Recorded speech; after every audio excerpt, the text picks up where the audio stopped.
Welcome, friend. Tonight we will walk a quiet path together, you and I. There is nowhere you need to go, nothing you need to achieve. This moment is enough. Let your body sink deeper into the softness beneath you. Feel the weight of the day begin to dissolve. Your shoulders can relax. Your jaw can soften.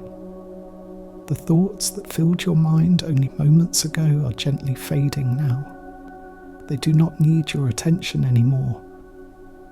Breathe in slowly, filling your lungs with cool, clear air, and breathe out, releasing everything you have been carrying.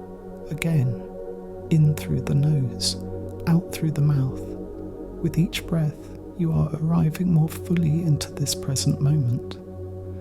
Somewhere in the distance, a candle flickers. Its light is soft and golden. It casts no harsh shadows, only a warm glow that seems to embrace the darkness around it. The flame moves slightly, as if breathing with you. There is rain falling outside, gentle and steady. Each drop lands softly on stone, on leaves, on the earth that receives it without resistance. The sound is rhythmic, almost musical. It asks nothing of you, it simply is. In this space, there are no demands, no expectations, only the quiet company of your own breath and the wisdom of ancient voices. Tonight, we will listen to stories that have been told for centuries, stories that carry within them the seeds of peace. But these are not stories to be understood with the mind alone. They are stories to be felt, stories that work on the heart while the thinking mind rests. Let yourself simply listen. Let the words wash over you like gentle waves. There is no need to remember anything, no need to analyse or judge. Just listen and breathe and allow yourself to be held by this moment. In a temple far from here and long ago, there lived a calligrapher who had lost his sight. His name has been forgotten by time, but his story remains. For many years he had been known throughout the region for the beauty of his brushwork. People would travel great distances to commission a scroll from his hand. His characters were said to dance across the paper with perfect balance. Each stroke held both strength and grace. But then, as age crept upon him, his vision began to fade. First, the edges of things became unclear. Then, colours lost their brightness. Finally, one winter morning, he woke to find the world had disappeared into darkness. He could see nothing at all. For weeks he sat in his room and wept. His students came to comfort him, but he turned them away. His art had been his life. Without his eyes, he believed he had lost everything. The brushes he had used for decades gathered dust. The inkstone sat dry and unused. He told himself his purpose had ended. But there was one student who did not leave. Her name was Keiko, and she had studied with the master for 7 years. She came each morning and sat quietly outside his door. She did not speak. She did not knock. She simply sat. On the 10th morning, the old calligrapher opened his door and found her there. "Why do you keep coming?" he asked. "I have nothing left to teach you." Keiko bowed and said, "I am not here to learn new techniques. I am here because you are my teacher, whether you can see or not." The master shook his head. "But I cannot write anymore. How can I be a calligrapher without eyes?" Keiko stood and gently took his hand. She led him to his workroom. She prepared the ink as she had seen him do countless times. She placed the brush in his hand and guided it to the paper. Then she stepped back. The master sat frozen. His hand trembled, but slowly he let the brush touch the paper. He could not see what he was writing. He could only feel the movement of his arm, the weight of the brush, the resistance of the paper, and something strange began to happen. Without his eyes to guide him, his hand moved differently. It moved from a deeper place. The brush seemed to know where to go on its own. He wrote a single character, peace. When he finished, he sat back, exhausted and unsure. Keiko looked at the paper and gasped softly. "Master," she said, "this is the most beautiful character you have ever written." He did not believe her at first, but word spread. People came to see the blind calligrapher's work, and they all said the same thing. His characters now held something they had never held before, a quality beyond technique, beyond perfection. They held presence, they held truth, they held the essence of what the words meant. The master realized then what he had lost and what he had gained. For years he had relied on his eyes to judge his work, to control every stroke, to compare himself to others. But now, without sight, he could only trust. He could only surrender to the brush and let it move through him. And in that surrender, his true art had finally emerged. He continued to write for many more years, each character a prayer, each stroke a breath, and people would sit in silence and watch him work, not to see technique, but to witness what happens when a human being stops trying to control and simply allows life to flow through them. True peace is not found in control, but in surrender. Let that thought rest in your mind gently. You do not need to grip it tightly. Just let it be there, like a leaf floating on still water. Notice how your body feels in this moment. Is there tension anywhere? Perhaps in your shoulders, your neck, your forehead. Imagine breathing into those places. Imagine the breath is soft and warm. As you breathe in, you are bringing ease. As you breathe out, you are releasing the need to hold on. The calligrapher's story teaches us something about the nature of seeing. We often believe we need perfect circumstances to create or to live fully. We think we need clarity, control, certainty. But sometimes it is only when we lose what we thought we needed that we discover what was always there, a deeper knowing, a wiser guide within us. Think about your own life for a moment. Where do you hold on too tightly? What are you afraid to release? Perhaps it is an outcome you have been chasing, a relationship you are trying to force, a version of yourself you think you should be. Notice these things without judgment. Simply observe them as you would observe clouds passing through the sky, and then, gently, ask yourself what might happen if you loosened your grip just a little, not forever, not all at once, just for tonight, just for this breath. What if you allowed yourself to trust that you are being carried, that you do not have to figure everything out right now, that it is okay to rest? The rain continues to fall softly outside. Each drop is unique. Each one lands exactly where it needs to land. Not one of them worries about its path. Not one of them resists its journey from sky to earth. They simply fall, and in falling, they nourish all that they touch. You are like the rain. Your life is unfolding exactly as it needs to unfold. Even the struggles, even the pain, even the confusion, all of it is part of your nourishing. All of it is teaching you something essential. But you cannot see the full picture while you are inside it. Only later, looking back, will you understand how each moment was necessary, how each challenge was shaping you into who you are meant to become. For now, all you need to do is fall. Let yourself fall into this moment. Let yourself fall into the comfort of your breath. Let yourself fall into the trust that you are exactly where you need to be. The candle flickers again. Its light has not dimmed. It continues to shine, steady and warm. And you are like that light.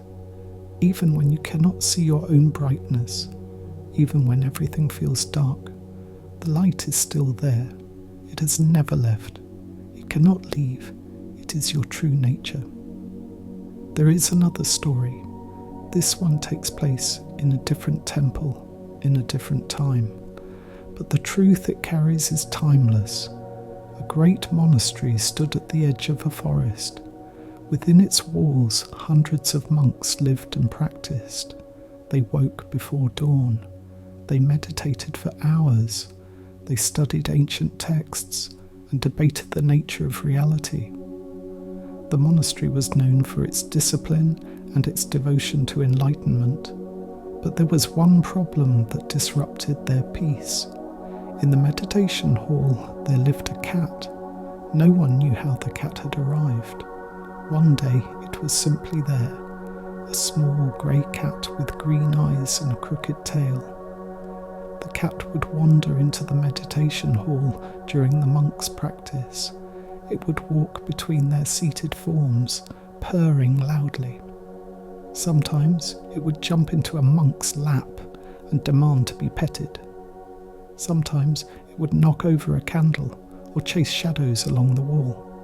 The monks were irritated. How could they achieve enlightenment with such constant distraction? They tried to remove the cat, but it always found its way back in. They tried to ignore it, but its presence was impossible to overlook. Finally, they went to the abbot, the wise old teacher who led the monastery. "Master," they said, "we cannot focus on our practice with this animal disrupting us. What should we do?" The abbot sat quietly for a long moment. Then he gave an unusual instruction. During meditation, he said, one monk will be assigned to hold the cat. This way, it will not disturb the others. The monks thought this was a strange solution, but they trusted their teacher. And so, each day during meditation, one monk would sit at the front of the hall and hold the cat in his lap. The cat would settle there, purring softly, and the other monks could practice in peace. Years passed this way. The practice became a tradition. The cat grew old. Eventually, it died. The monks mourned its passing, but they also felt a sense of relief. Finally, they thought, we can meditate without distraction. The next morning, they gathered in the hall for practice, but something felt wrong. The meditation felt hollow, empty. The monks could not explain it, but without the cat, something essential had been lost. They went to the abbot again. "Master," they said, "since the cat died, our practice feels different, less alive somehow. We do not understand." The abbot smiled. "When the cat was here," he said, "you believed it was an obstacle to enlightenment. You saw it as separate from your practice. But the cat was never an obstacle. It was your practice. It taught you patience. It taught you acceptance. It taught you to find stillness even in the midst of chaos. And the monk who held the cat each day learned the deepest lesson of all. He learned that enlightenment is not found by escaping life, but by embracing it fully. Every breath, every distraction, every imperfect moment. Now that the cat is gone, you must find a new teacher, or better yet, recognize that everything is already teaching you." The monks understood then. They had been searching for peace in silence, in perfection, in the absence of anything challenging or annoying. But peace is not the absence of difficulty. Peace is the presence of acceptance. It is the ability to hold all of life with gentleness. The crying baby, the barking dog, the aching body, the worried mind. All of it can be held. All of it can be our teacher. Not long after, the monks brought a new cat into the monastery. This one was orange and had a loud meow, and each day a monk would sit and hold it during meditation. But now they understood. They were not holding the cat to keep it quiet. They were holding the cat to practice love, and that made all the difference. Let these words settle in your awareness. You do not need to do anything with them. Just let them be, like stones dropped into still water. The ripples will reach where they need to reach. Notice your breathing again. Notice how it continues without any effort from you. Your body knows how to breathe. It knows how to heal. It knows how to rest. All the wisdom you need is already within you. You do not have to search for it elsewhere. You do not have to become someone different. You simply have to stop fighting what is. Stop resisting the cat. Stop wishing this moment were different. Because this moment, exactly as it is your gateway to peace. Think about the things in your life that irritate you, the small annoyances, the daily frustrations, the people who push your buttons. What if they are not obstacles at all? What if they are, in fact, your greatest teachers? What if the universe is constantly offering you opportunities to practice patience, compassion, and presence? And every time you resist or complain, you are simply missing the lesson. This does not mean you must accept harmful situations. This does not mean you become passive. It means you stop making everything that is difficult into an enemy. You stop fragmenting your life into good and bad, wanted and unwanted. You begin to see that all of it is life. All of it is sacred. All of it is holding you. Even the parts that hurt, especially the parts that hurt, because those are the places where you are being asked to grow, to soften, to open. The rain has quieted now. Only a few drops remain.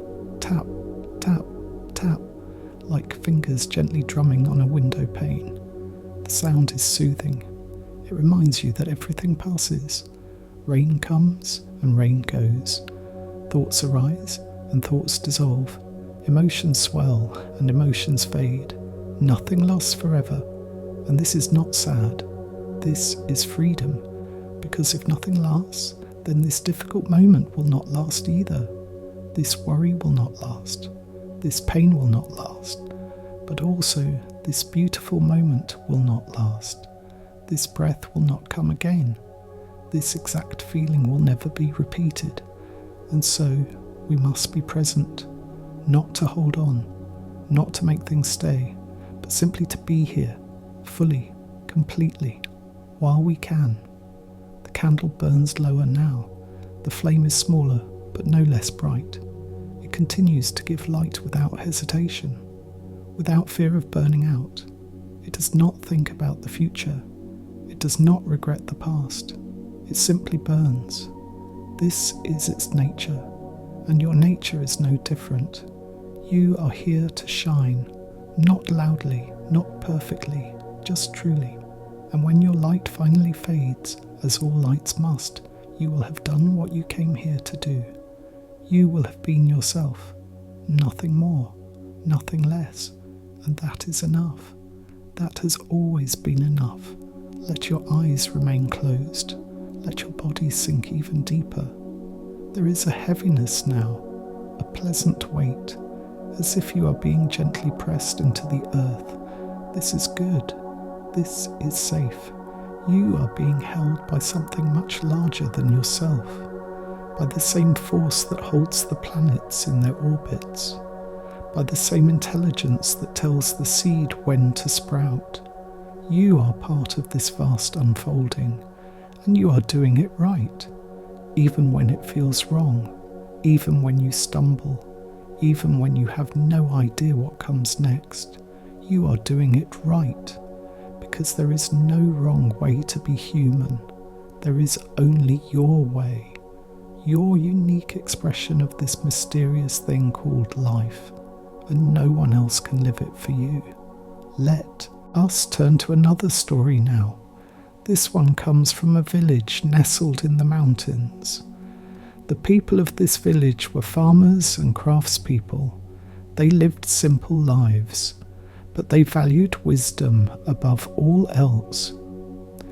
Once a year, they would send someone from the village to visit the hermit who lived high in the mountains. The hermit was very old. Some said he was over 100 years. Some said he had been alive since the beginning of time. No one knew for sure, but everyone agreed that he was wise. The villagers would bring him offerings of food and cloth, and in return he would answer one question, only one.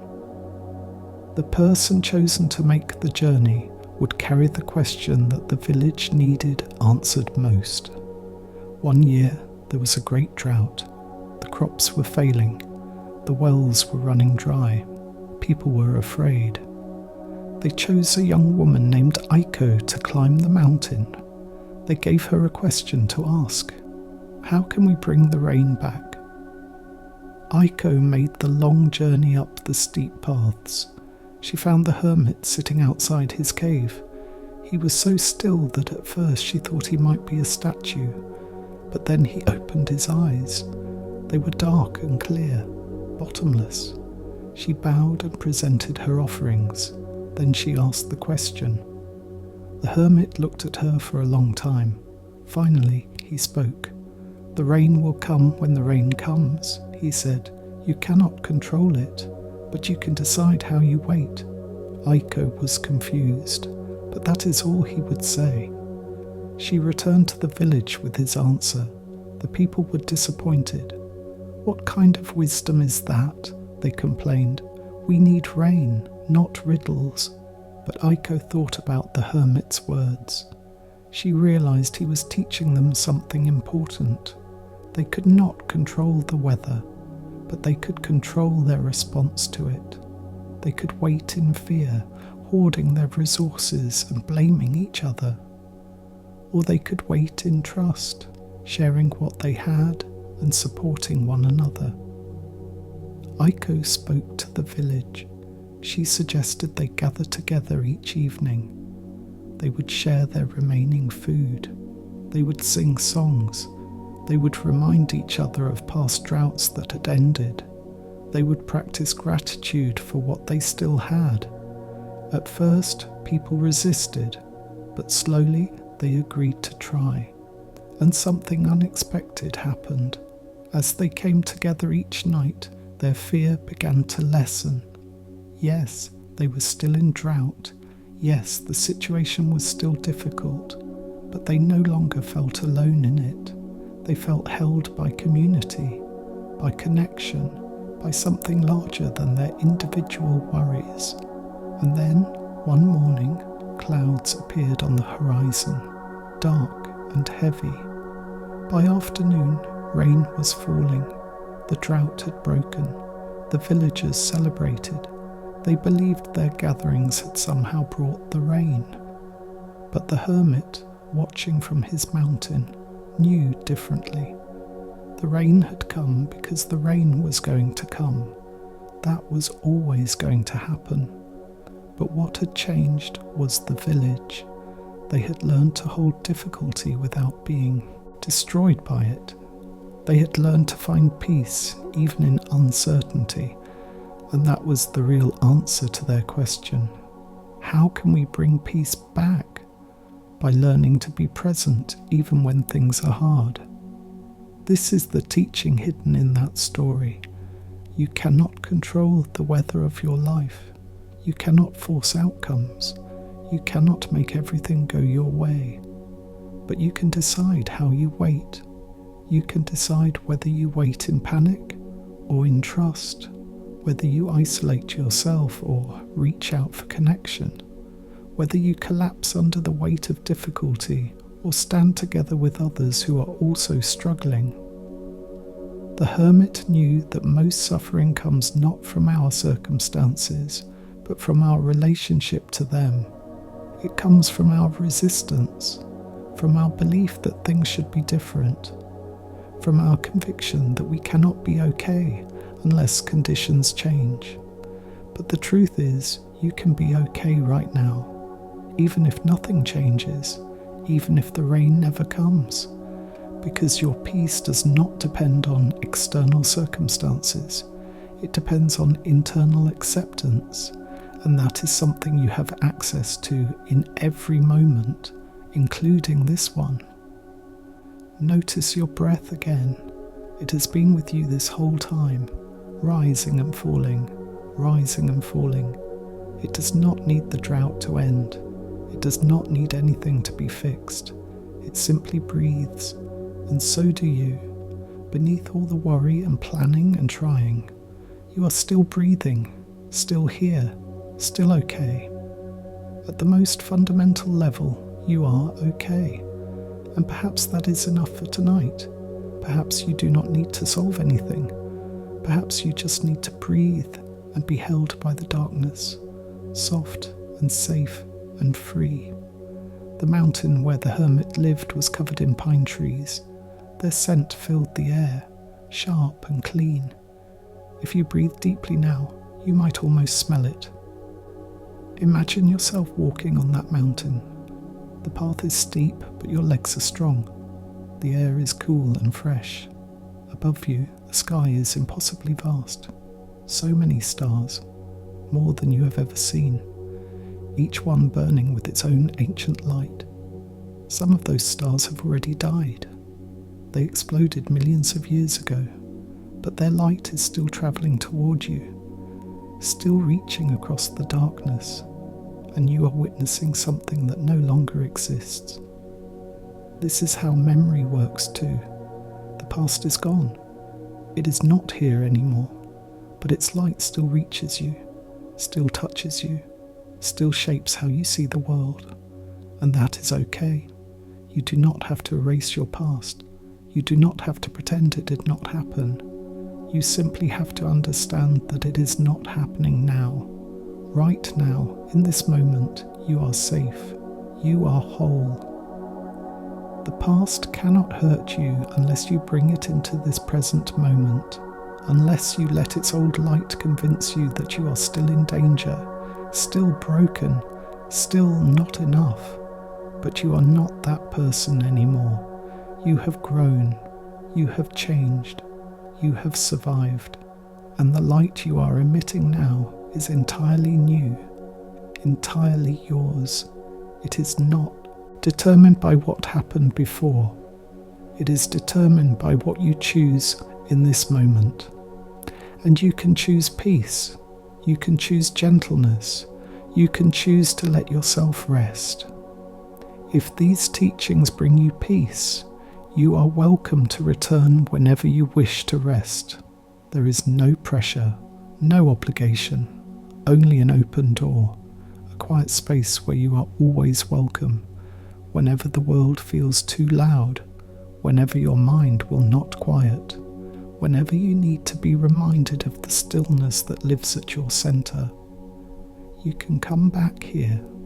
You can close your eyes and remember. The calligrapher who learned to see without eyes, the cat who taught the monks about acceptance, the hermit who knew that rain comes in its own time. These stories are not just stories, they are maps. They are pointing towards something true, something real, something you already know but may have forgotten, that you are not your thoughts, you are not your circumstances. You are the awareness that holds all of it, the sky that contains the storm, and the sky is never disturbed by the storm. It simply allows the storm to pass through. You can be like the sky, vast and open, holding everything without being destroyed by anything. This is your birthright. This is your true nature, and no one can take it from you, not even you. You can forget it for a while, you can get lost in the storm, but the sky is always there, waiting for you to remember, waiting for you to look up. There is a practice in some meditation traditions called loving kindness. It involves silently offering good wishes to yourself and others. May you be happy, may you be healthy, may you be safe, may you live with ease. You do not have to believe these wishes for them to work. You simply have to offer them. Like planting seeds, you put them in the ground and trust. You do not dig them up every day to check if they are growing. You simply water them with your attention, and over time they blossom. You might try this now. Silently, without speaking aloud, offer yourself a wish. May I be at peace. May I rest deeply. May I wake feeling renewed. Feel the words as you think them. Notice if any resistance arises. Notice if a voice says you do not deserve peace.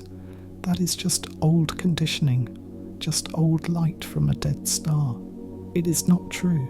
You deserve peace as much as any living being. Your mistakes do not disqualify you. Your struggles do not make you unworthy. You are here. You are breathing. That is enough. That has always been enough. Now extend that wish to someone you love. Picture their face. May they be at peace. May they be free from suffering. Feel the warmth of that wish.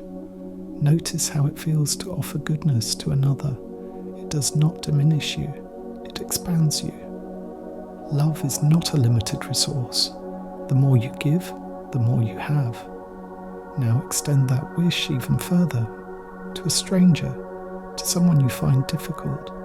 May they also be at peace. May they also know rest. This might feel harder, and that is okay.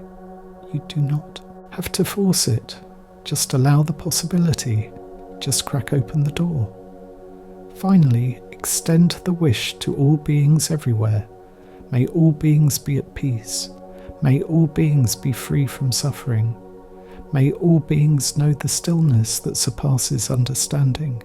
And then let it all go. Release the words. Release the effort. Just breathe. Just be. The candle flame dances one more time. Then it settles into perfect stillness. The wax has melted down. The pool of liquid wax glows golden. Soon the flame will go out. But it has done its work. It has given light. It has given warmth. It has reminded you that even small lights matter, especially small lights, because they are the ones that pierce the darkness when it feels most complete. You are a small light. You may not feel like much. You may look at the vastness of the world's suffering and feel inadequate, feel hopeless, feel like nothing you do matters. But it does. Every act of kindness matters. Every moment of presence matters. Every time you choose patience over anger, compassion over judgment, love over fear, it sends ripples out into the world. Ripples you will never see. Ripples that will touch lives you will never know about. You are not here to save the world. You are here to live with an open heart, to show up as fully as you can, to offer what you have, even when it feels like not enough. And that is everything. That is the whole path. There is nothing more required of you. Just be yourself, flawed and struggling and doing your best. That is the greatest gift you can give, because it gives others permission to do the same, to stop pretending, to stop performing, to just be human, messy and beautiful and alive. Let us return to the mountain one more time. There is another story that lives there. This one is about a young monk named Takeshi. He was earnest and devoted. He spent years studying with various teachers. He practiced meditation for hours every day. He read every text he could find.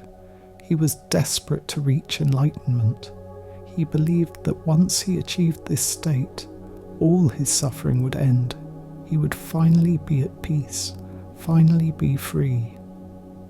Years passed. He grew older, but enlightenment did not come. He became frustrated, bitter even. He felt like he was failing, like he was doing something wrong. One day he heard about the hermit in the mountain, the one who answered questions. Takeshi decided this was his last chance. He would ask the hermit how to become enlightened. If the hermit could not help him, he would give up his practice entirely. He made the long climb. He presented his offerings, and then he asked his question, "How do I become enlightened?" The hermit looked at him with those bottomless eyes. "You already are," he said. Takeshi felt anger rise in his chest. "That is not true," he said. "If I were enlightened, I would know it. I would feel different. I would be free from suffering. But I still worry. I still doubt. I still feel pain.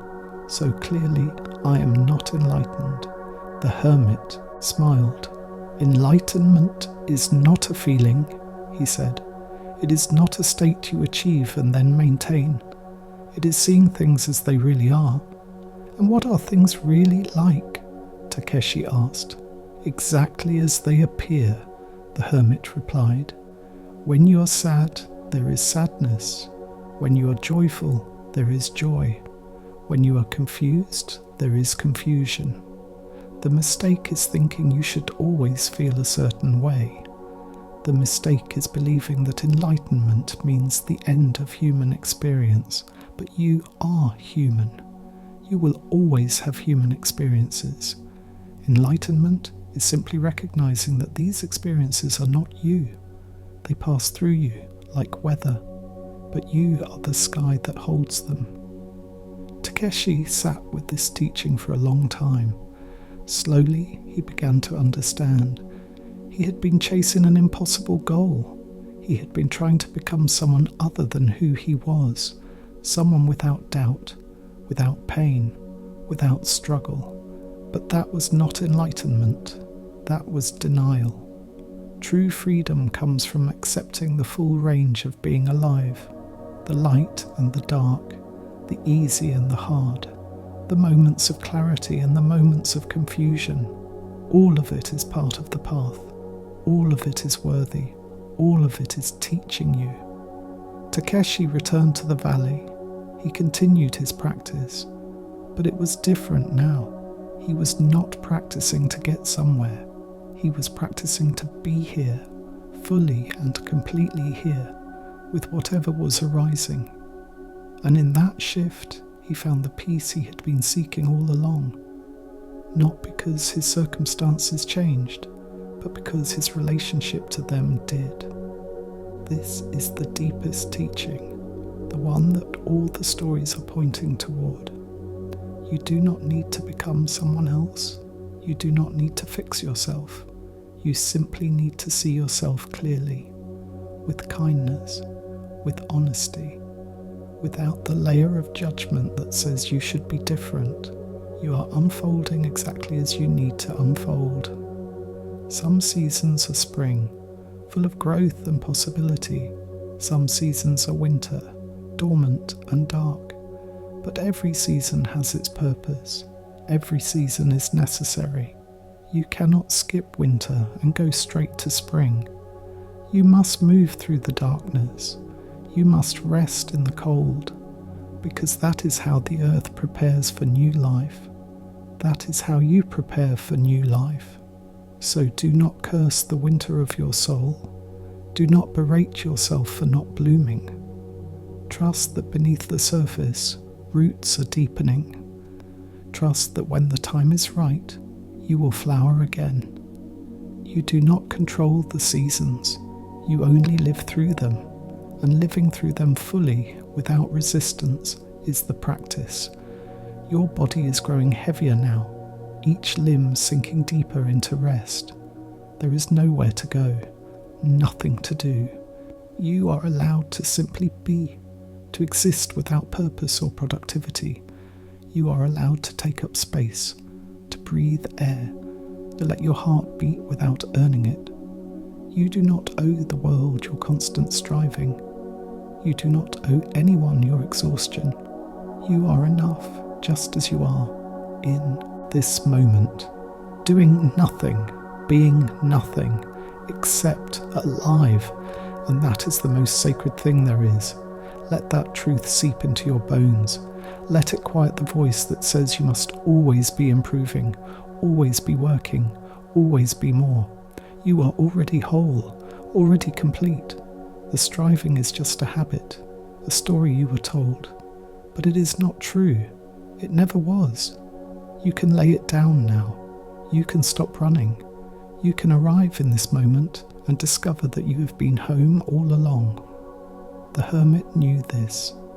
That is why he lived alone on the mountain. Not because he was escaping, but because he had found what most people spend their whole lives searching for. The ability to be content with what is, to need nothing more than the present moment, the sun rising, the sun setting, the breath moving in and out. That was enough for him, and it can be enough for you too. Not forever, not every moment, but right now, just for tonight, it can be enough. There is one more story to share before the night deepens further. This one is shorter, quieter, like a whisper before sleep. In a certain temple, there was a garden. It was tended by an old monk who had been given the task as a young man. He had cared for this garden for over 50 years. Every day he would walk the paths, pull the weeds, trim the branches, water the plants. He knew every stone, every tree, every flower. The garden was his life's work, and it was beautiful. People came from far away just to sit in its peace. One autumn, a terrible storm came. The winds were fierce. The rain fell in sheets. The old monk stayed inside his room and prayed. When morning came, he walked out to see the damage. The garden was destroyed. Trees had fallen. Flowers were ripped from their beds. Branches littered the ground. 50 years of careful work undone in a single night. The other monks gathered around him. They expected him to weep, to rage, to fall apart. But instead, he smiled. "Look," he said, "now I get to make something new." He picked up a rake and began to clear the debris. The monks watched in awe. "How can you be so calm?" they asked. "How are you not devastated?" The old monk paused. He looked at them with gentle eyes. "I loved the garden as it was," he said, "but I do not love it less now that it has changed. Beauty takes many forms, and I am grateful for the chance to discover new ones." He worked on the garden for several more years. Before he died, it was beautiful again, but in a different way, less formal, more wild. Some said it was even better than before. When asked about it, the old monk would only say, "Everything is always dying and being born. This is the way of things, and there is peace in accepting that." This story teaches us about impermanence. Nothing lasts, not the good times, not the bad times, not the life you built, not the person you thought you were. Everything is constantly changing, and this is not a curse. It is the nature of existence. Even the mountain is slowly wearing away. Even the stars are burning out. Even your body is aging with every breath. You cannot stop it. You cannot control it. The only question is whether you will resist it or accept it, whether you will cling to what was or open to what is. The old monk accepted, and in his acceptance he found freedom. He did not need things to stay the same to be okay. He could be okay in the midst of change, in the midst of loss, in the midst of destruction, because he understood that nothing is truly destroyed. It simply transforms. The fallen trees became mulch for new growth. The broken branches made space for sunlight.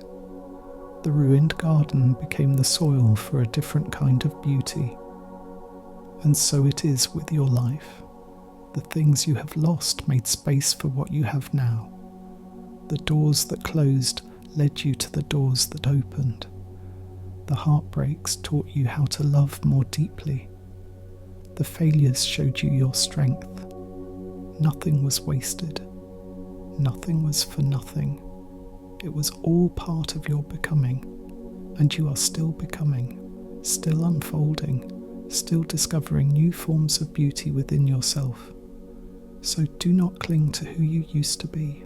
Do not mourn the garden that was destroyed. Look at what is growing now. Look at what is possible now. This moment, exactly as it is your garden. And it is enough. It is more than enough.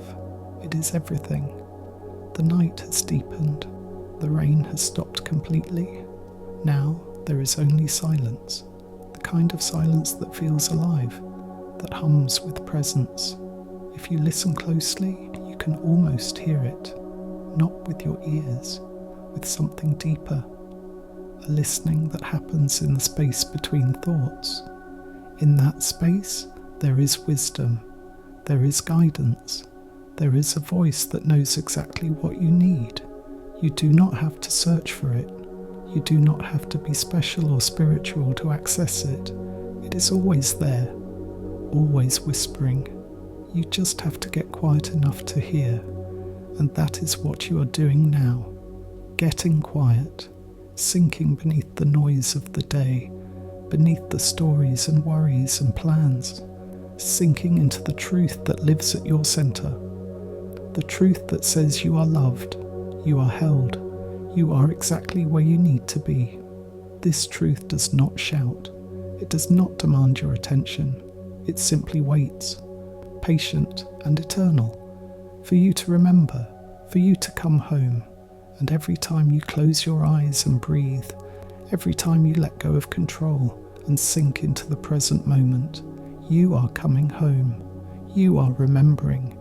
You are touching the essence of what you truly are.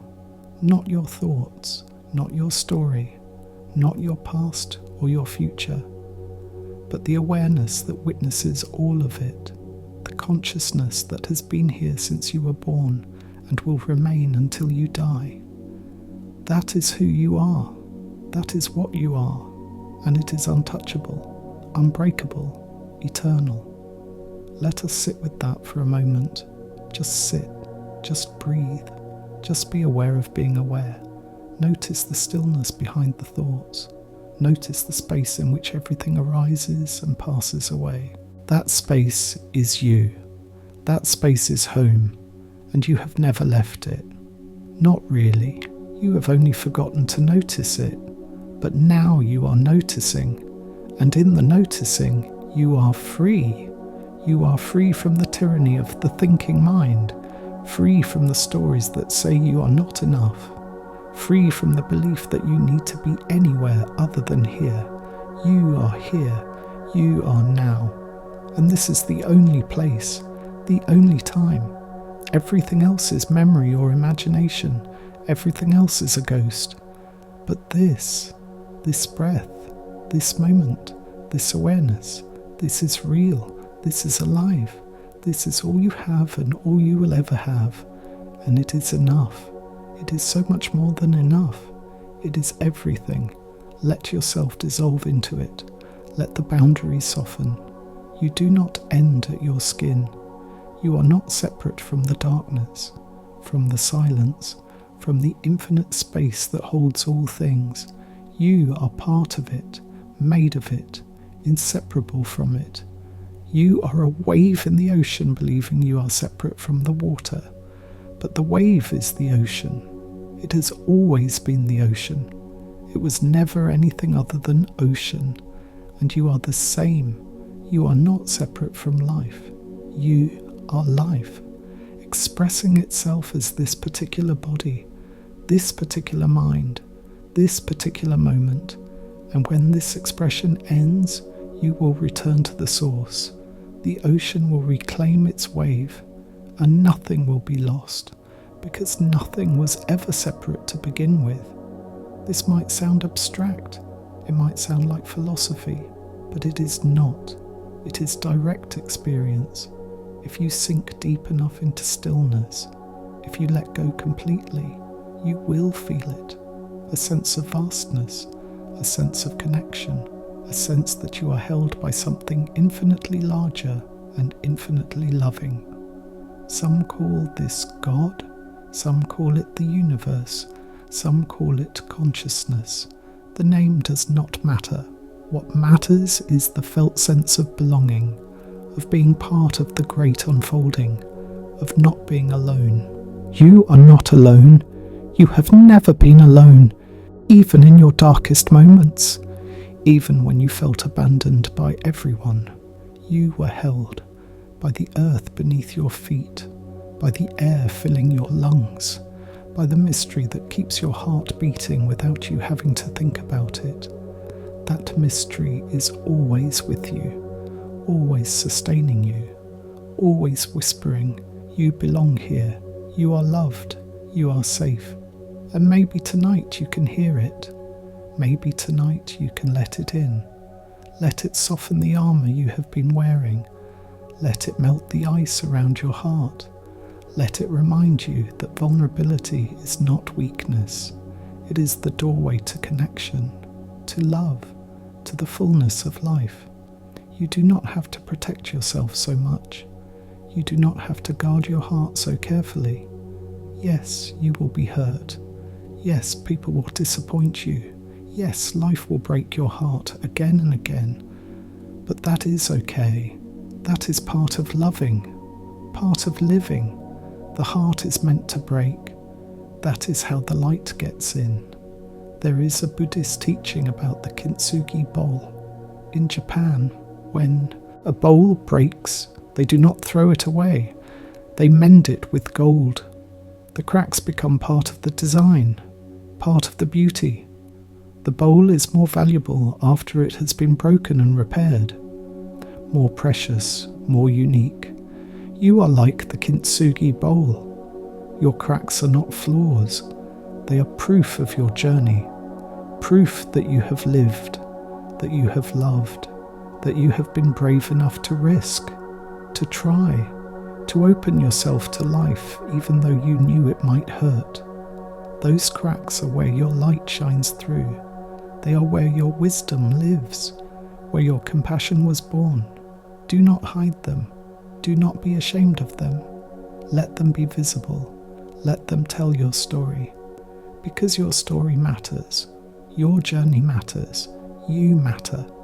Not because of what you have accomplished, not because of what you have overcome, but simply because you exist, because you are here, because you are a unique expression of the infinite, and there will never be another you. Not in all of time, not in all of space. This exact combination of stardust and spirit that is you will never happen again. So do not waste your precious moments wishing you were someone else. Do not spend your energy trying to fit into someone else's idea of who you should be. Be yourself, gloriously, unapologetically, imperfectly. Be yourself. That is what the world needs, not another copy, not another person pretending to have it all figured out. The world needs your honesty, your vulnerability, your unique way of seeing. You're broken, you're beautiful. The candle has gone out now. The room is darker, but your eyes have adjusted, and you can see that darkness is not empty. It is full of possibility, full of rest, full of the dreams that come when we finally stop trying to control everything.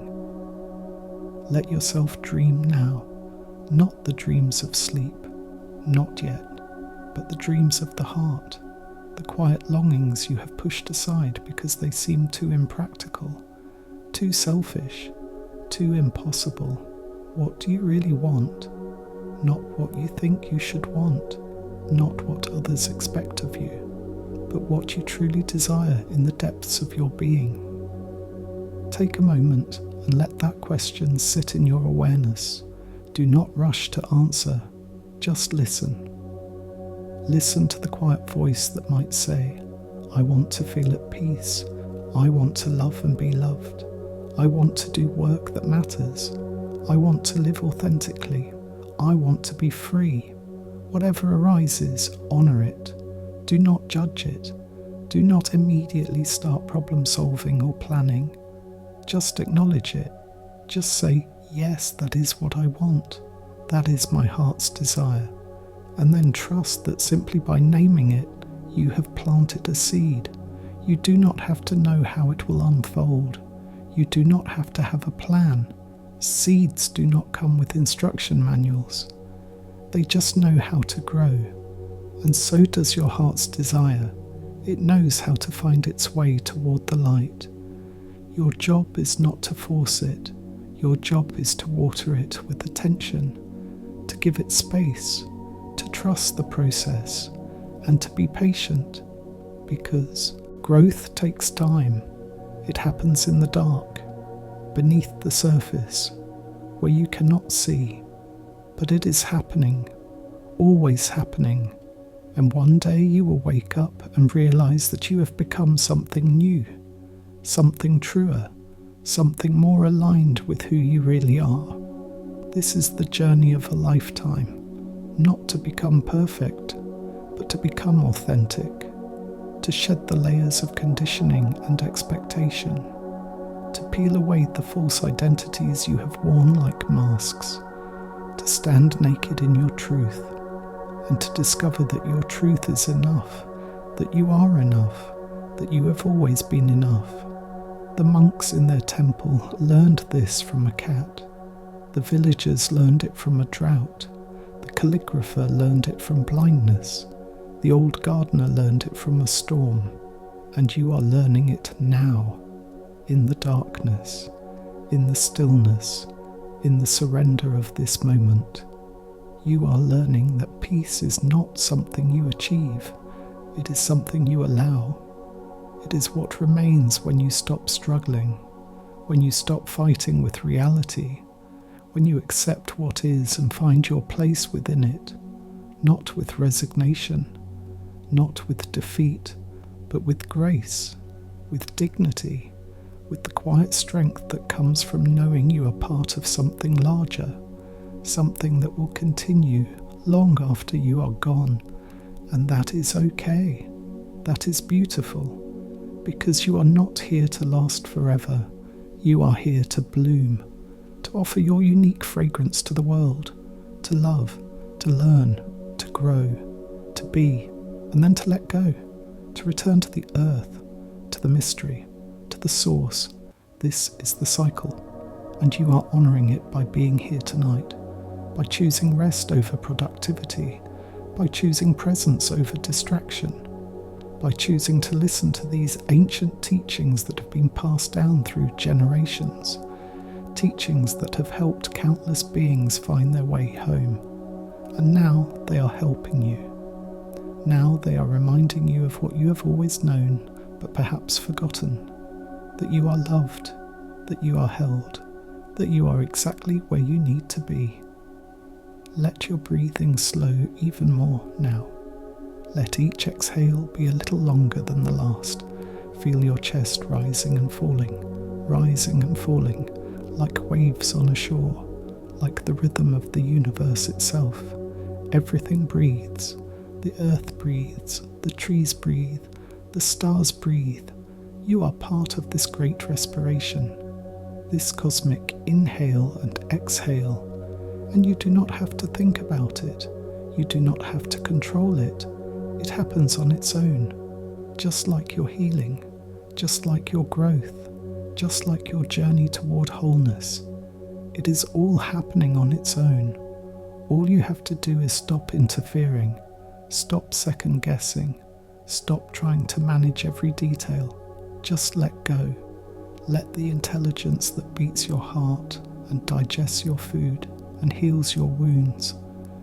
Let that intelligence guide you. Trust it. It has brought you this far. It will take you where you need to go. You do not have to figure it all out. You do not have to have all the answers. You just have to take the next breath, and then the next one, and then the next. One breath at a time, one moment at a time, one step at a time. That is how life is lived. That is how mountains are climbed. That is how gardens are tended. That is how enlightenment is found. Not in some dramatic awakening, but in the quiet accumulation of present moments, in the patient practice of showing up, of being here, of doing the work even when it is hard, even when you do not feel like it, even when you cannot see the results. You show up anyway, you breathe anyway, you love anyway, and slowly, imperceptibly, you are transformed, not into someone else, but into more of yourself, the self that was always there, waiting to be discovered, waiting to be embraced. In another time, in another place, there was a woman who walked every morning to the well. She would carry her water jug on her head. The path was long and dusty. Her jug was old and had a crack running down one side. Every day, by the time she returned home, half the water had leaked out. She felt ashamed of her damaged jug. She thought about buying a new one, but she could not afford it, so she continued to use the cracked one, apologizing to it each day for its imperfection. One morning, as she walked, she noticed something strange. On one side of the path, there were wildflowers blooming, beautiful, colourful, alive. But on the other side of the path, there was nothing, just dry earth. She wondered why. Then she realised the flowers were growing on the side where the water leaked from her jug. For months, without knowing it, she had been watering the path, creating beauty with her imperfection. She looked down at her cracked jug with new eyes. "Thank you," she whispered. "You are not broken. You are giving life." From that day forward, she carried the jug with pride, and the flowers continued to bloom. This story is about you, about me, about all of us. We are all cracked jugs. We all leak. We all have flaws and failures, places where we feel inadequate. But those are exactly the places where we give the most, where our humanity shines through, where we connect with others, where we offer something real. If we were perfect, we would be untouchable, unreachable. No one could relate to us. But our cracks make us accessible. They make us trustworthy. They make us human. So stop apologizing for your flaws. Stop trying to hide your wounds. They are not mistakes. They are medicine. They are the source of your power, your compassion, your wisdom.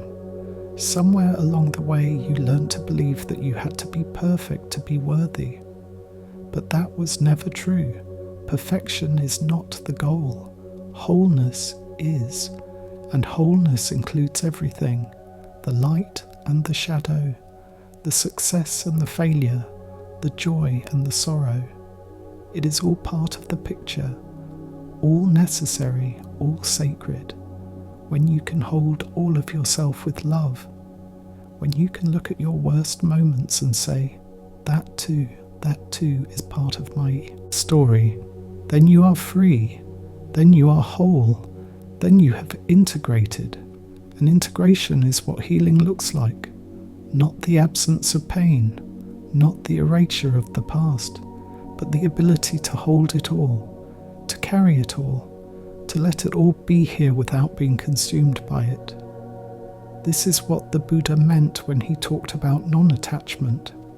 Not that you should not care, not that you should suppress your feelings, but that you should not cling, not to pleasure or pain, not to success or failure, not to youth or health or life itself. Hold everything lightly, love everything fully, and let everything go when it is time.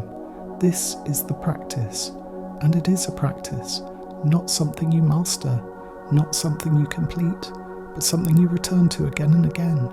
Each day, each breath, each moment, you practice letting go, you practice being present, you practice loving without grasping, and slowly, so slowly, you become free, not free from life, but free within life, able to dance with whatever arises, able to bow to both the joy and the sorrow, able to say yes to all of it, because it is all part of this sacred gift, this incomprehensible miracle of existence.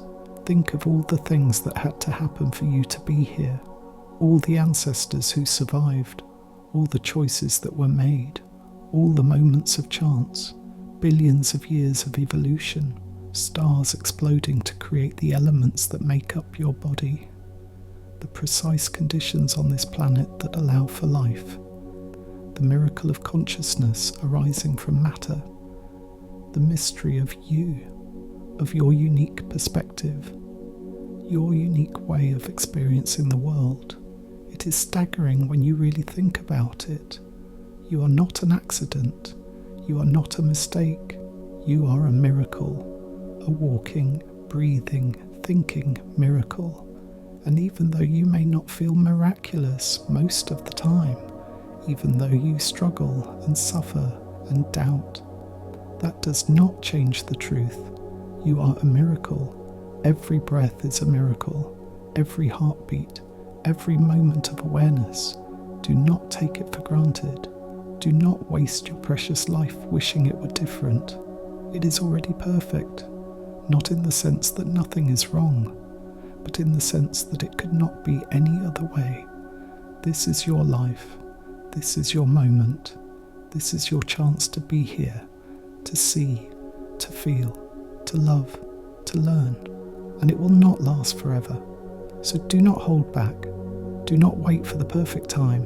Do not wait until you are ready, or worthy, or healed. You are ready now. You are worthy now. You are healed enough now. Give what you have. Love as you are. Show up imperfectly, and trust that it is enough. Trust that you are enough.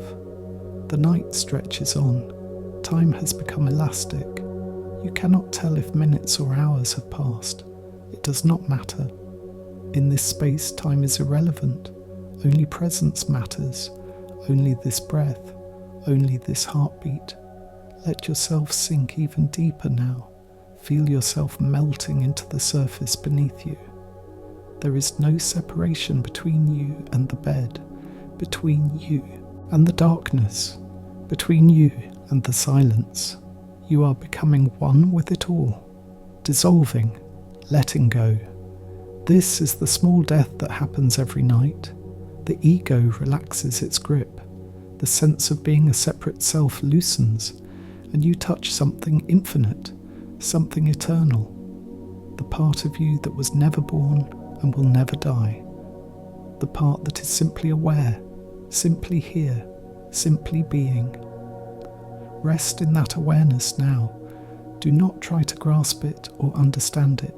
Just let yourself be held by it. It is vaster than you can imagine. It has no boundaries, no limits. It includes everything. You and me and everyone who has ever lived. We are all held in this vast awareness. We are all waves in the same ocean. And the ocean is love, not sentimental love, not romantic love, but the love that is the fabric of reality itself, the love that causes atoms to bond, that causes seeds to grow, that causes hearts to beat. It is not something you do, it is what you are. And when you rest in it, when you let yourself be saturated by it, everything changes, not your circumstances necessarily, but your relationship to them. You are no longer fighting, no longer resisting. You are allowing, accepting, embracing, and in that embrace you find what you have been seeking all along. Not happiness, not bliss, not the absence of difficulty, but peace, deep, abiding, unshakable peace. The kind of peace that can hold everything. The kind of peace that is your birthright, your true nature, your home. There was one more thing the hermit on the mountain used to say. People would ask him, "How do you live with such simplicity? How do you give up all the comforts and pleasures of the world? Do you not feel like you are missing something?" And he would smile. "I gave up nothing," he would say. "I only let go of what was already slipping through my fingers. Everything in this world is temporary. Trying to hold on to it is like trying to hold water in your hands. The tighter you grip, the faster it leaks away. So I opened my hands, I let it all flow, and in the space that opened up I found something that never leaves, something that can never be taken from me. I found myself, and that was enough. This is the final teaching, the one that all the others have been leading toward. You do not need to add anything to your life to be complete. You need to subtract. You need to let go of the excess, the stuff, the noise, the obligations that do not serve you, the relationships that drain you, the stories that limit you. Let it all fall away, not with anger or resentment, but with love, with gratitude for what it taught you, and with the clear knowledge that it is time to move on, to travel lighter, to live more simply, to focus on what actually matters. And what matters is love, connection, presence, beauty, truth.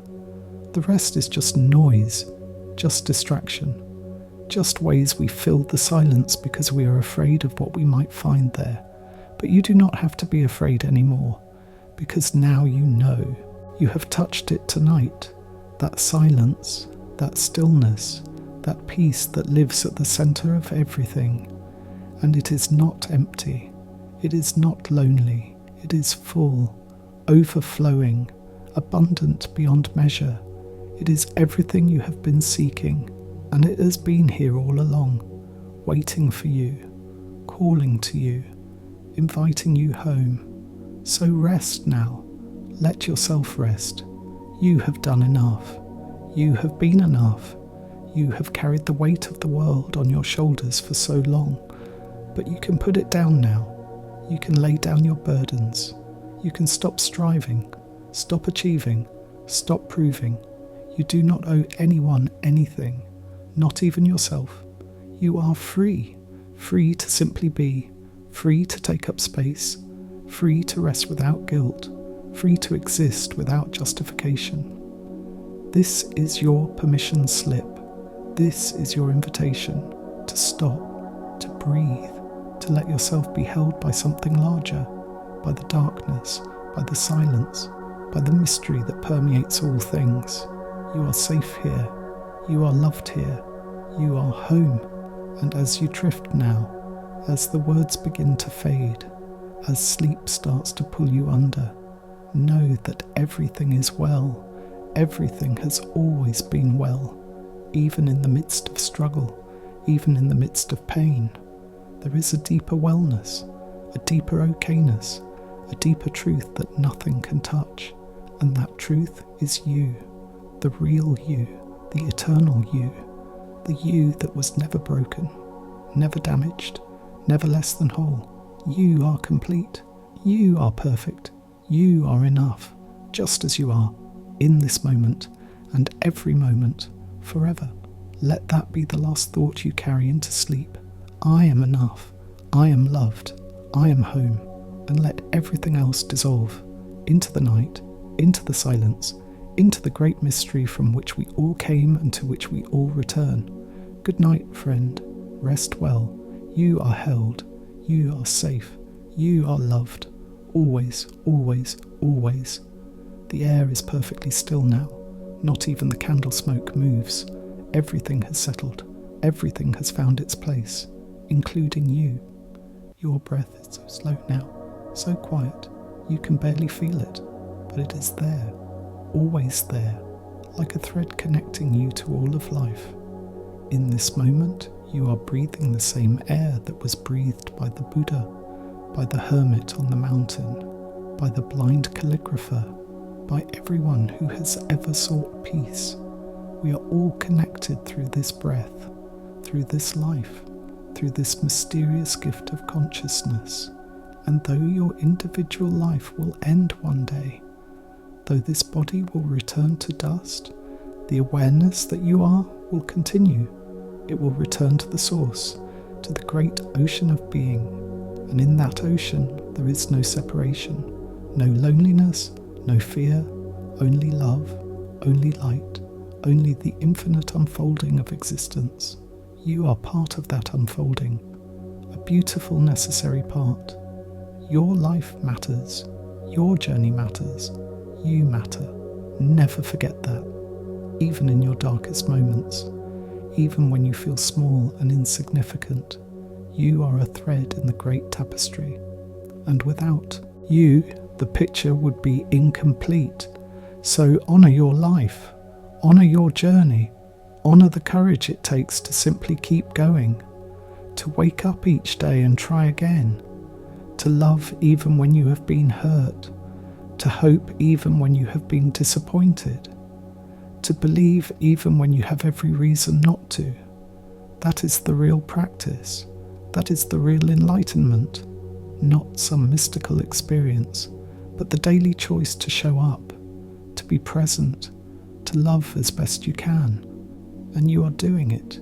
You have been doing it all along. Even when you thought you were failing, even when you thought you were lost, you were finding your way. You were learning. You were growing. And you will continue to grow, to change, to unfold until your very last breath. This is the gift of being human, the gift of being alive. And yes, it comes with suffering, but it also comes with joy, with love, with moments of transcendence, with the chance to matter, to make a difference, to leave the world a little better than you found it, simply by being kind, by being present, by being yourself. There is nowhere else you need to be, nothing else you need to do. This is it, this moment, right here, right now. This is your life, not tomorrow, not when things get better, not when you finally achieve your goals. Now, this breath, this heartbeat, this moment of awareness, this is all you have, and it is everything.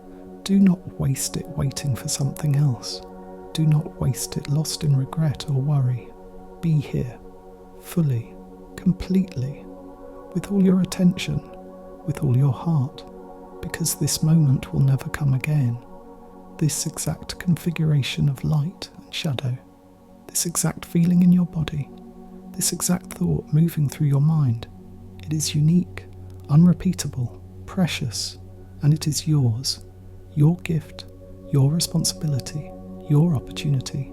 So receive it, accept it, embrace it, say yes to this moment exactly as it is, not because it is perfect, but because it is real, because it is here, because it is your life, and your life is worth living, worth savouring, worth celebrating, even on the hard days, especially on the hard days, because those are the days that teach you the most. Those are the days that shape you, that reveal your strength, your resilience, your capacity to endure, to survive, to overcome. You are stronger than you know, braver than you believe, more capable than you imagine. And even though you cannot see the full picture yet, even though you do not know how your story will end, trust that it will be beautiful. Trust that it will be meaningful. Trust that it will be exactly what it needs to be, because you are being guided, not by some external force necessarily, but by the deep wisdom within you, the wisdom that has been with you since birth, that knows exactly what you need, that is always working on your behalf, even when it does not feel like it, even when it seems like everything is falling apart.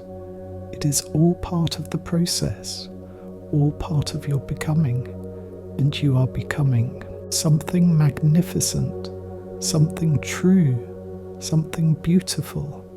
You just cannot see it yet, but one day you will look back and understand. You will see how every piece fit together, how every struggle served a purpose, how every wound became a source of wisdom, and you will be grateful, not for the pain itself, but for what it taught you, for who it helped you become. The darkness is complete now, total, and yet you are not afraid, because you understand that darkness is not the enemy. It is the womb, the place where all life begins, the place of gestation, of transformation. You are in the womb now, being shaped, being formed, being prepared for your next emergence, your next birth. And just like a baby in the womb, you cannot rush it, you cannot force it. You can only surrender, only trust, only allow the process to unfold in its own time. And that is what you are doing tonight. You are practicing surrender. You are practicing trust. You are practicing allowing. And with each breath, you are getting better at it. With each exhale, you are letting go a little more, releasing a little more, softening a little more, until there is nothing left to hold, nothing left to control, nothing left to resist. You are simply here, simply breathing, simply being, and it is enough. You are enough. You have always been enough. Let that truth land in your heart. Let it settle in your bones. Let it become the ground beneath your feet. You are enough, not because of what you have done, not because of who you might become, but because you exist, because you are a manifestation of the divine, a unique expression of the infinite, and there is nothing you need to do to earn that. It is your birthright, your essence, your truth. You are worthy of love, of peace, of rest, of joy, of everything good.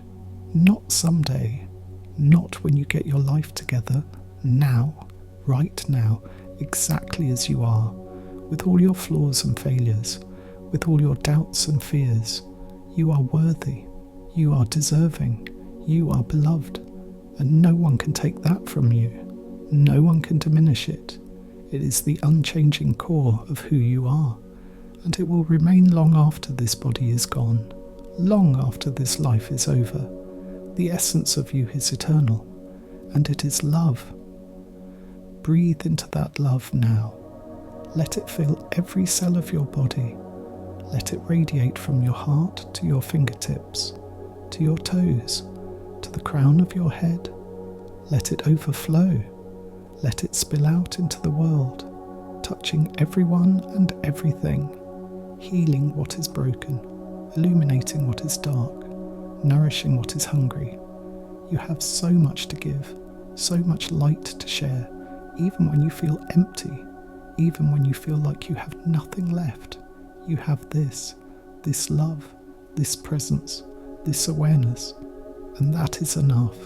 That is everything. Give it freely, give it generously, give it without expecting anything in return, because that is the nature of love.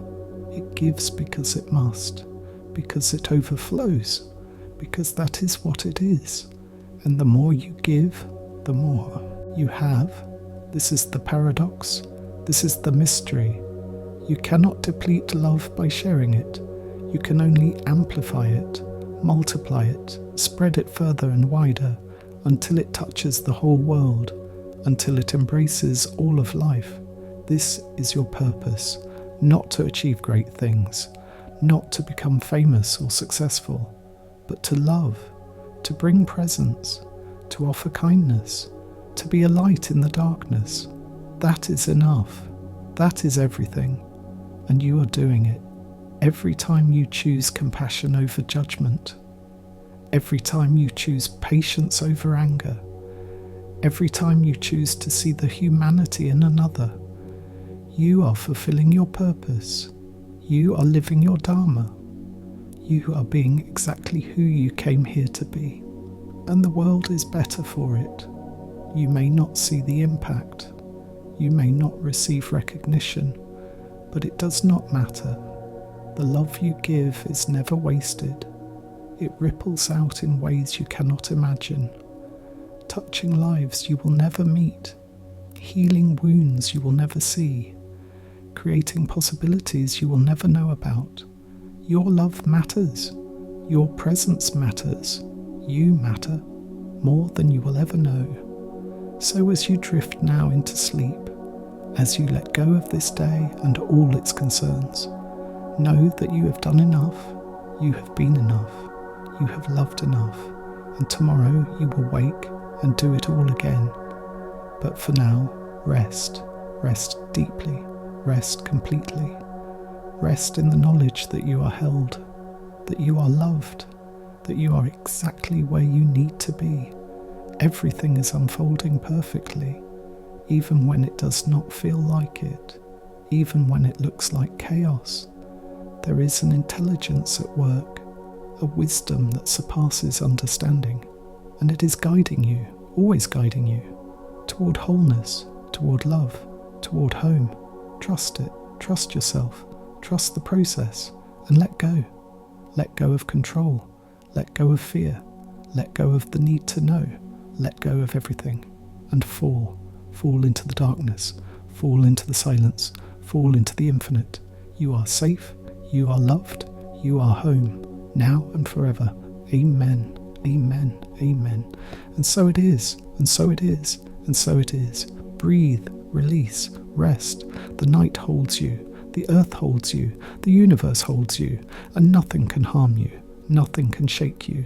You are anchored in love, rooted in peace, grounded in truth. Sleep now, beloved. Sleep deeply, sleep well, for tomorrow is a new day, a new beginning, a new chance to love, to learn, to grow, to be.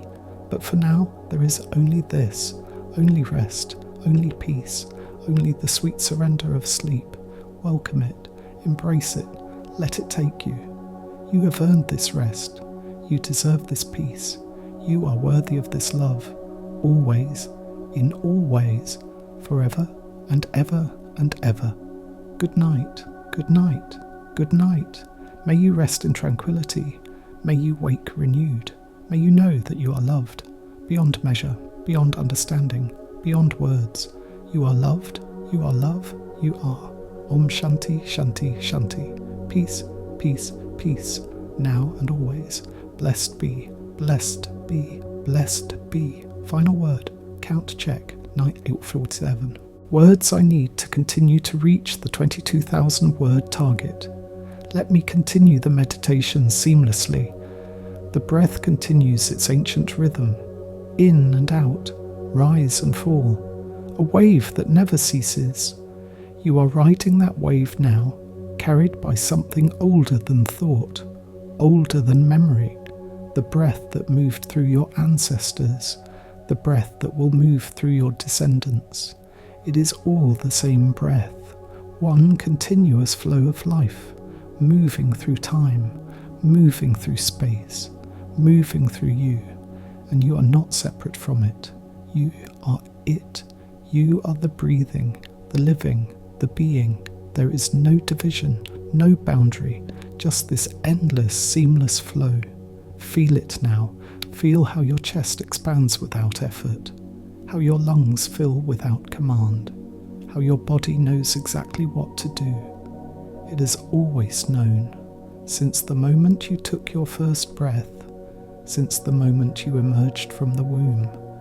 Your body has been breathing you, living you, keeping you alive, without any help from your conscious mind. This is grace.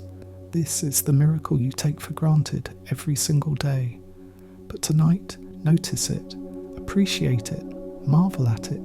The fact that you are here, the fact that you are alive, the fact that your heart is beating and your blood is flowing and your cells are regenerating. All of this is happening right now, without your control, without your permission. It is just happening, and you get to be here. You get to witness it. You get to experience what it is like to be alive, to have a body, to feel sensations, to perceive the world. What an extraordinary gift. What an incomprehensible privilege.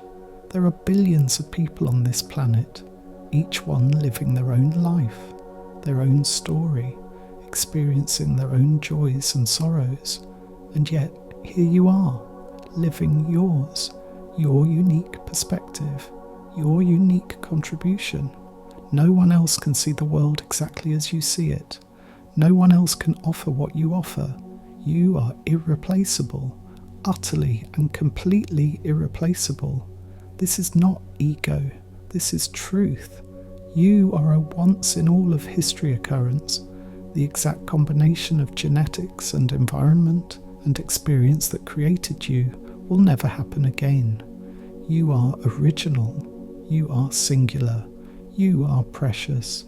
And even though you may not feel special, even though you may look around and see people who seem more talented, more successful, more together, that does not diminish your value, because value is not comparative. It is not earned. It is inherent. You are valuable simply because you exist, simply because you are a human being, a conscious, feeling, thinking, loving human being. And that is enough. That has always been enough. Society may try to tell you otherwise. It may try to convince you that your worth depends on your productivity, your appearance, your achievements. But that is a lie, a cruel and destructive lie. Your worth is unconditional. It cannot be increased or decreased. It cannot be taken away. You are worthy. Period. End of story. Nothing you do or fail to do can change that fundamental truth. Think about a newborn baby. What has that baby done to deserve love? Nothing. The baby has achieved nothing, produced nothing, contributed nothing, and yet everyone who sees the baby knows instantly that it is worthy of love, worthy of care, worthy of protection. Why? Because it is alive, because it exists, because it is a vulnerable, innocent being. And you are no different. Yes, you are older. Yes, you have made mistakes. Yes, you have hurt people and failed at things. But your essential worth has not changed. You are still that innocent baby at your core, still deserving of love, still deserving of care, still deserving of gentleness. The conditioning you have received over the years may have convinced you otherwise, but it was wrong. You are not damaged goods. You are not broken. You are not too much or not enough. You are exactly right, exactly as you should be, right here, right now, in this moment. And if you can truly accept that, if you can truly take that in, everything changes. The need to prove yourself disappears. The constant striving relaxes. The fear of not being enough dissolves. And in its place there is peace. There is freedom.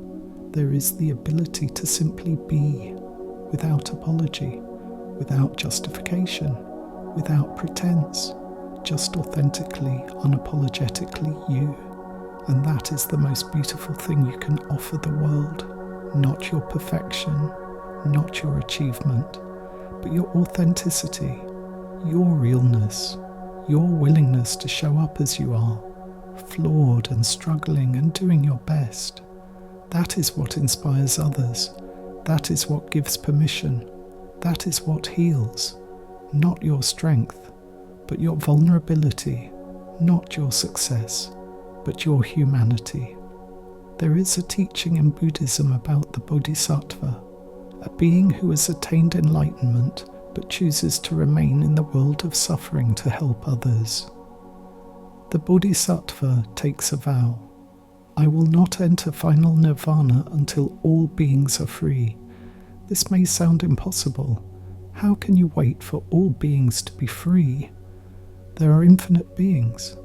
The task is endless, and yet the Bodhisattva does not despair, because the work is the point, the helping is the point, the loving is the point, not the completion, not the achievement, not the final arrival, but the journey itself, the daily choice to show up, to care, to serve. You do not have to be a bodhisattva to live this way. You do not have to be enlightened. You simply have to care, simply have to see the suffering around you and ask, what can I do? Sometimes the answer is big, sometimes it is small, sometimes it is just a smile, a kind word, a moment of presence with someone who is hurting. But it all matters, it all counts. Every act of love, every gesture of kindness, every moment of compassion. It is all weaving together to create something beautiful. A tapestry of human connection, of mutual support, of collective healing, and you are part of that tapestry every day, in ways you do not even realize. The person you let merge in traffic, the barista you thanked sincerely, the friend you listened to without trying to fix them. All of it matters. All of it is contributing to the greater good. You do not have to save the world. You just have to love the person in front of you, and then the next person, and then the next. One moment at a time, one interaction at a time. That is how the world changes, not through grand gestures, but through millions of small ones, through ordinary people choosing to be kind, choosing to be present, choosing to care. And you are one of those people. You are part of the solution, part of the healing, part of the hope. The night deepens further still. If there were stars visible, they would be brilliant now, distant and ancient and eternal. Some of them are so far away that their light takes millions of years to reach your eyes. When you look at the stars, you are looking into the past, seeing light that was emitted long before you were born, long before your parents were born, long before civilization existed. You are witnessing history, touching eternity, and the stars do not know you are watching. They do not know they are being seen. They simply shine. They cannot help but shine. It is their nature, and it is your nature too. You are a star, made of the same elements, born from the same cosmic processes. You carry within you the remnants of ancient suns, iron in your blood, calcium in your bones, carbon in your cells. All of it was forged in the heart of dying stars. All of it was scattered across the universe in spectacular explosions. And somehow, impossibly, it all came together to form you.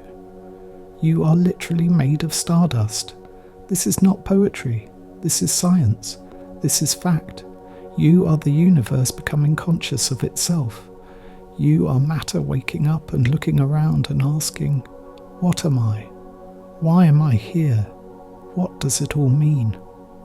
These are the eternal questions, the ones humans have been asking since the beginning, and we still do not have definitive answers.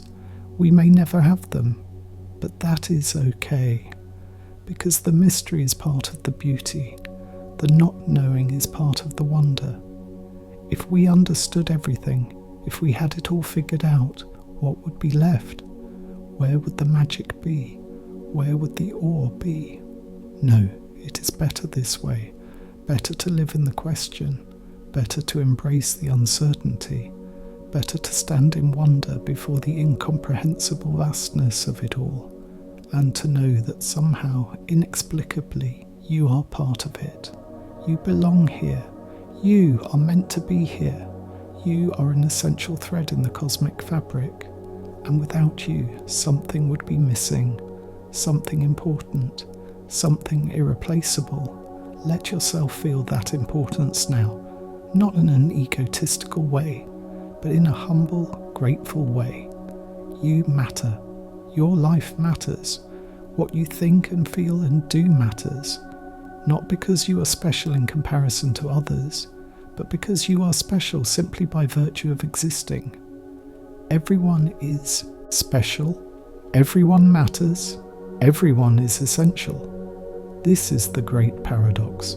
We are all infinitely significant and infinitely insignificant at the same time. Significant because we are conscious beings capable of love and creativity and growth. Insignificant because we are tiny specks in an unimaginably vast universe. Both are true. And holding both truths simultaneously is wisdom. Yes, you are small. Your problems are small. Your life is a brief flicker in cosmic time. And yet, within that brief flicker, You have the capacity to love, to create, to grow, to make a difference, to experience beauty, to know joy, to feel connection. And that is everything. That is the whole point.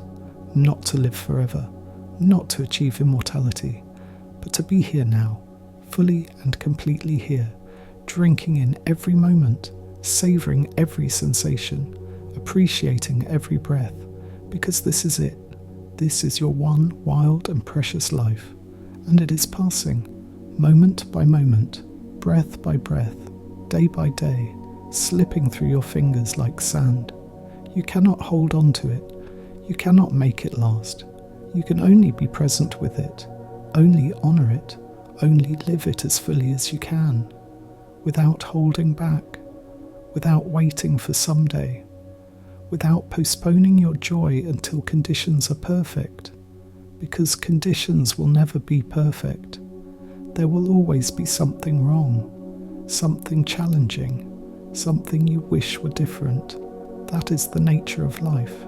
But joy is still possible. Peace is still possible. Love is still possible. Right now, in the midst of imperfection, in the midst of struggle, in the midst of ordinary, messy, complicated human life. You can still choose to be present. You can still choose to appreciate. You can still choose to love. And those choices, accumulated over a lifetime, become your legacy. Not what you achieved, not what you accumulated, but how you loved, how you showed up, how you treated people. That is what matters in the end. That is what people will remember. That is what will have meant something. There was a teacher who used to say, the meaning of life is to find your gift. The purpose of life is to give it away. Think about that. What is your gift? What do you have to offer? It might not be something dramatic. It might not be a talent or skill. It might simply be your presence, your attention, your willingness to show up, your capacity to care. That is enough. That is a gift.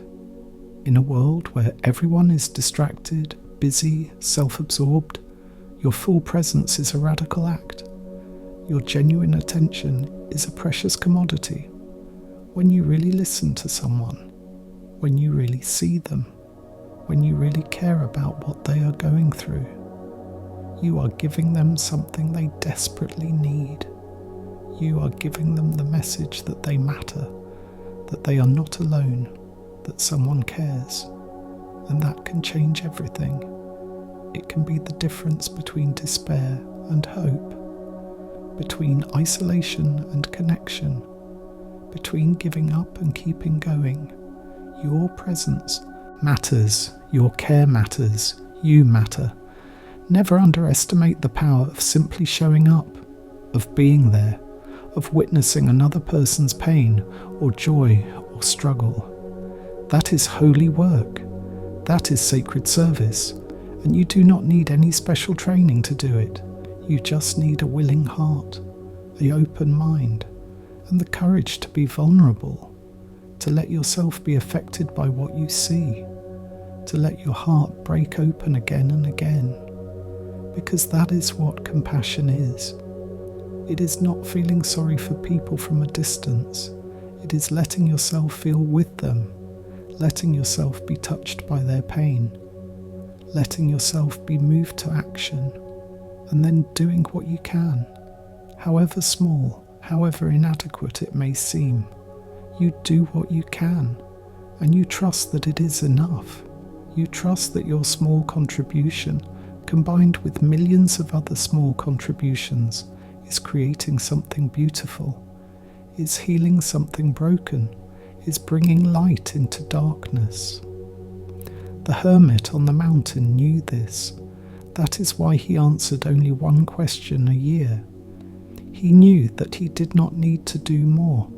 He knew that his simple presence, his simple willingness to sit with those who sought him out, was enough. He did not need to have all the answers. He did not need to solve all the problems. He He just needed to reflect back the wisdom that was already within the seeker. He just needed to create a space where that wisdom could emerge. And that is what good teachers do. They do not fill you with knowledge. They help you discover what you already know. They do not give you answers. They help you find your own. They do not fix you. They help you realize you were never broken. This is the art of true helping. It is not about making yourself indispensable. It is about empowering others. It is about reminding people of their own strength, their own wisdom, their own capacity, and then stepping back, letting them walk their own path, trusting that they have what they need. This requires tremendous faith, faith in people, faith in life, faith in the process of growth and healing. It is so easy to doubt, to think that people need to be saved, need to be fixed, need to be told what to do. But that is not respect. That is not trust. That is control masquerading as care. Real care trusts. Real care believes in people's ability to find their way. Real care offers support without attachment to outcome. It says, I am here if you need me, but I trust you to know what is best for you. This is how you honour another person's autonomy, their dignity, their humanity. You do not try to live their life for them. You do not try to protect them from all pain. You simply walk beside them, offering your presence, offering your love, offering your faith in their journey. And that is enough. That is everything they need. And what about you? Who walks beside you? Who offers you that kind of presence and faith? Perhaps you have people like that in your life. Perhaps you do not. But either way, you have yourself. You can be that presence for yourself. You can offer yourself that kind of care.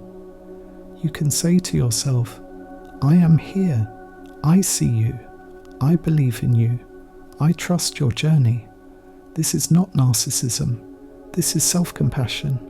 And it is essential.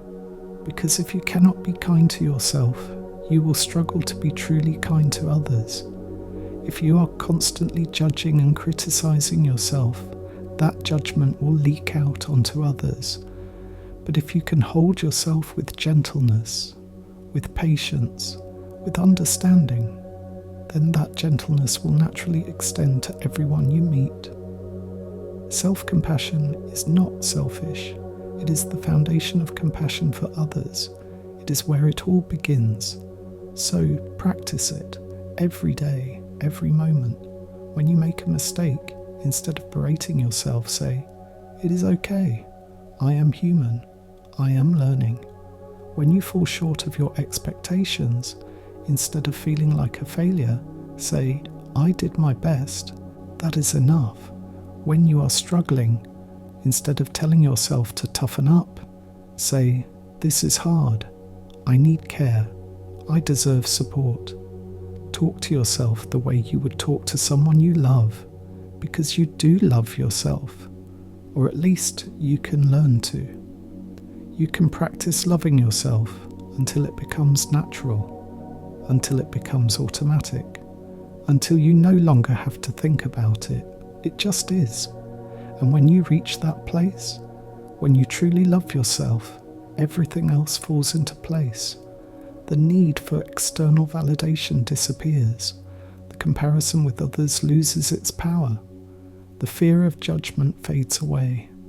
Because you know, deep in your bones, that you are enough, that you are worthy, that you are loved, and nothing anyone says or does can change that. It is an inside job, a settled knowingness, a deep well of self-acceptance that can never run dry. The breath continues, always continues. Have you noticed how it never stops? Even when you are not paying attention, even when you are busy or distracted or lost in thought, the breath keeps going, keeping you alive, nourishing your cells, cleansing your blood. It is a faithful companion, always there, always working on your behalf. You can trust your breath when everything else feels uncertain, when you do not know what to do or where to go or who to be. You can always come back to your breath. It will ground you. It will center you. It will remind you that you are here. You are alive. You are okay. This is why so many meditation practices focus on the breath, not because the breath is special, but because it is always available, always present, a reliable anchor in the storm of life. When your thoughts are spinning out of control, when your emotions are overwhelming, when you feel like you are losing your mind, come back to the breath. Feel the cool air entering your nostrils. Feel your chest rising. Feel the pause at the top. Feel the warm air leaving. Feel your chest falling. Feel the pause at the bottom. And then again, and again, and again. This simple act of paying attention to your breath can change everything. It brings you back to the present moment. It interrupts the cascade of anxious thoughts. It reminds you that right now, in this moment, you are safe. Nothing bad is happening. You are just breathing, just being, and that is okay. That is enough. You do not have to figure everything out right now. You do not have to solve all your problems. You just have to breathe and take the next breath and the next, one breath at a time. That is how you get through hard times. That is how you survive. That is how you keep going when everything feels impossible. You focus on the next breath, just the next breath, nothing more. And somehow, breath by breath, you make it through. You keep going, you survive, and eventually you thrive. This is the resilience of the human spirit. We are built to endure, built to adapt, built to keep going even when we do not think we can. You have already proven this. Think of all the things you have survived, all the losses, all the disappointments, all the heartbreaks. You did not think you would make it through. You thought it would destroy you. But here you are, still breathing, still alive, still capable of love and joy and hope. You are stronger than you know, braver than you think, more resilient than you give yourself credit for. And whatever is coming next, you will handle it. Maybe not gracefully, maybe not perfectly, but you will handle it, because that is what you do. That is what humans do.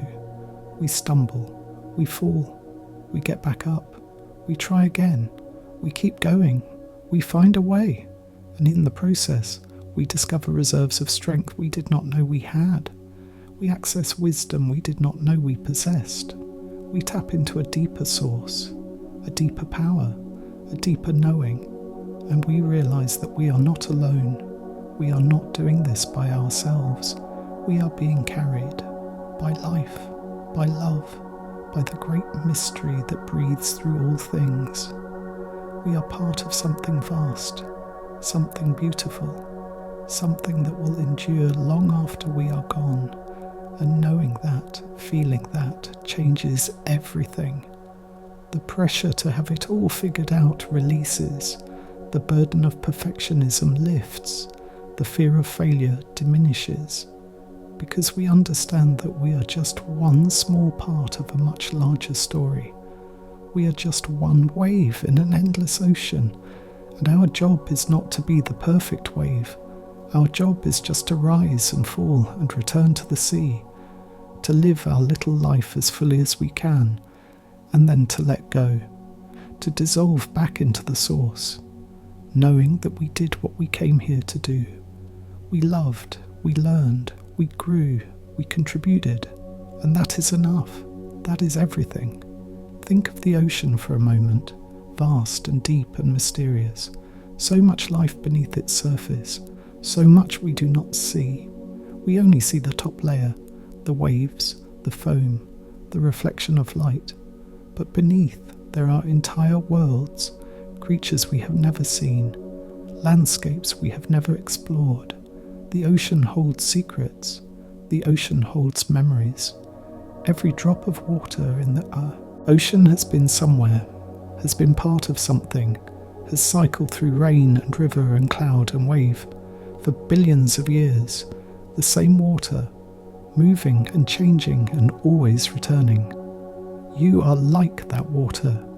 You have been many things, many people, many versions of yourself. You have cycled through joy and sorrow, success and failure, love and loss, and you have always returned, always come back, always found your way home. Because home is not a place. Home is what you are. Home is the awareness that witnesses all the changes, that remains constant through all the transformations, that knows, I am still here, I am still me, even though everything has changed. That is the part of you that never changes, the part that was there when you were 5 years old, the part that will be there when you are 90, the part that is watching your life unfold from a place of quiet witnessing. That is your true self, your eternal self, and it is always at peace, always at rest, always at home. The waves on the surface may be turbulent, the storm may be raging, but deep below, in the depths, there is stillness, there is silence, there is perfect, unshakable peace, and you can access that depth anytime you want. You just have to dive below the surface, below the thoughts, below the emotions, below the stories, into the deep stillness that is always there, always waiting, always welcoming you home. This is meditation, this is prayer, this is coming home to yourself. It is not about going somewhere else. It is not about achieving some special state. It is simply about remembering, about recognizing what has always been true. You are home. You have always been home. You just forgot for a while. You got distracted by the waves. You thought the waves were everything. You thought you were the waves. But you are not. You are the ocean, vast and deep and infinite. The waves are just temporary expressions on your surface. They rise and fall. They come and go. But you remain. You endure. You are eternal. Let that truth sink in. Let it permeate every cell of your being. You are not your thoughts. You are not your emotions. You are not your body. You are not your story. You are the awareness that holds all of it, the consciousness that makes all of it possible. And that consciousness is divine. It is sacred. It is the ground of all being. It has been called many names: God, Brahman, Buddha nature, the Tao, the One. But names do not matter. What matters is the direct experience of it, the felt sense of it, and you are having that experience right now. In this moment of stillness, in this moment of presence, in this moment of simply being, you are touching the divine, you are touching your true nature, and it is beautiful, it is peaceful, it is everything you have been searching for, and it was never outside you, it was never in some distant heaven or some future moment, it was always right here, always right now, always within you, waiting to be noticed, waiting to be acknowledged, waiting to be lived from. This is enlightenment, not some mystical experience, but simply this, simply being present, simply being aware, simply being yourself, fully and completely, without pretense, without defense, without fear. Just this, just now, just here, and it is enough. It is more than enough.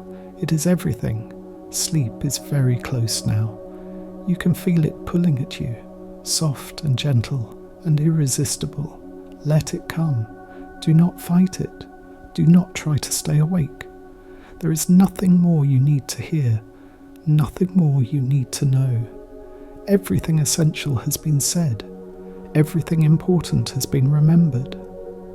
Now it is time to rest, time to let go, time to surrender to the darkness and let it carry you into dreams, into the deep restorative sleep your body needs, your mind needs, your soul needs.